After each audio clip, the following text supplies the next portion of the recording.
नमस्कार, आप देख रहे हैं इम्पैक्ट लाइव। मैं हूं आपके साथ करुणा तिवारी। बिहार में 2025 का विधानसभा चुनाव है और इस चुनाव को लेकर लगातार सियासत चल रही है। देश के साथ साथ बिहार की राजनीति की गलियारों की बात करें तो वहां गर्माहट हो गई है। और साथ ही आपको बता दें कि बिहार में एमवाई समीकरण यानी लालू यादव और वहीं पे नीतीश कुमार जो अब महिलाओं को सबसे ज्यादा कोर वोटर मानते हैं, वहीं पर अब आ गए हैं प्रशांत किशोर तीसरे विकल्प के तौर पर, जो कि अब महिला संवाद कर रहे हैं, शक्ति संवाद कर रहे हैं। एक तरफ पदयात्रा निकाल रहे हैं नीतीश कुमार, जहां पर प्रगति यात्रा करके वो महिलाओं से बातचीत कर रहे हैं, लोगों से बातचीत कर रहे हैं कि क्या कुछ हो रहा है। लेकिन अब वही प्रशांत किशोर पिछले 2 सालों से जो पदयात्रा कर रहे हैं, अब वो पटना में ही बीपीएससी री एग्जाम को लेकर जो लगातार धरना प्रदर्शन पर थे, अब वो वहीं पर पटना में ही धरना प्रदर्शन कर रहे हैं, जहां पर उनका कैंप लगा हुआ है एलसीटी घाट पर, पटना के मरीन ड्राइव के पास। अब वहां पर बैठकर वो शक्ति संवाद कर रहे हैं। उनका सबसे बड़ा मुद्दा एक ही रहा है, बिहार से पलायन रोकना, बिहार से बेरोजगारी को खत्म करना और बिहार में बड़ी से बड़ी कंपनियों को लाना। ये उनका सबसे बड़ा मुद्दा रहा है इस बिहार विधानसभा चुनाव में।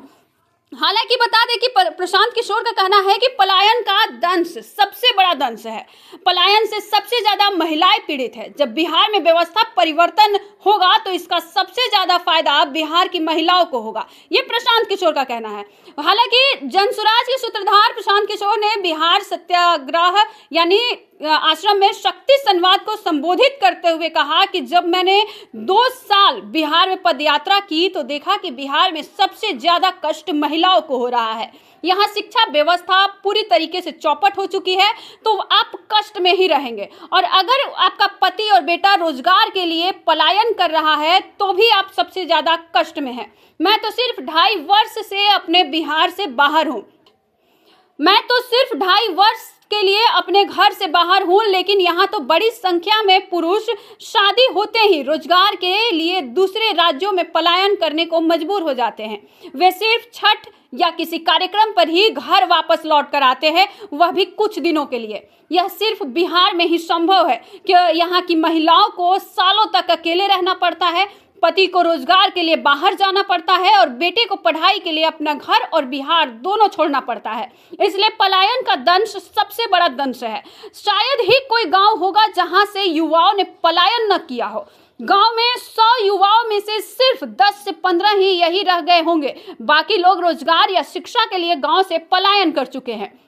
इसलिए महिलाओं को जागरूक होने की जरूरत है, क्योंकि जब बिहार में व्यवस्था परिवर्तन होगा तो सबसे ज्यादा लाभ बिहार की महिलाओं को ही होगा।